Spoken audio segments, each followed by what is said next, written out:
দেখো বন্ধু, আমি এখন কাতলা মাছের কালিয়া করছি।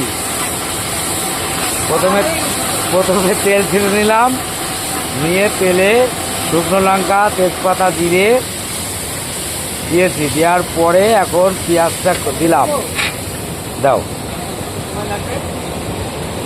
আর 1 ঘন্টা না, হয়ে যাবে হয়ে যাবে, একদম জাস্ট টাইম হয়ে যাবে। ওই এই সিলিন্ডারে গরম জল দাও, জল ফেল দাও, এখান থেকে দাও জল, গরম জল দিয়ে তাড়াতাড়ি করে নামাও। এই তো বড় পটল হয়নি এখন, 1 ঘন্টার মধ্যে কী করে কী করো, ও হয়ে যাবে। তুমি নাও। দেখো কাতলা মাছের কালিয়াটা করছি কীভাবে, তোমরা সবাই দেখো।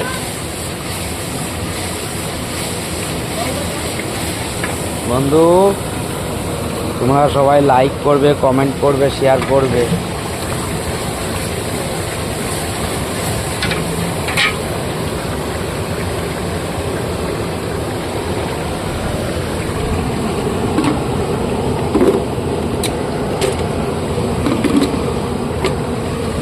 এই যে আদাটা দিচ্ছি,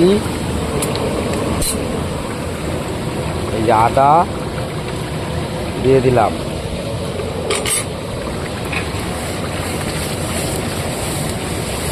দাও জল দাও, গরম জল দিলেই গ্যাস বেড়ে যাবে।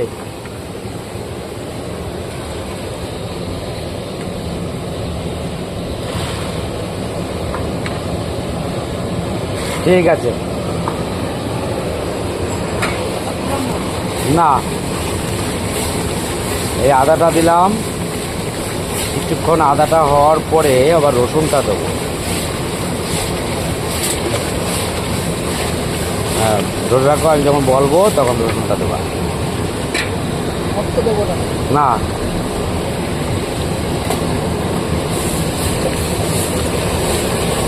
দাও, ঠিক আছে, থাক, আর লাগবে না, ওইটুকু পটলের জন্যই থাক। রসুনটা দিয়ে দিলাম। তা কাতলা মাছের কালিয়া হচ্ছে। এই যে আমাদের ভাইপো, ভাইপো এদিকে এসো।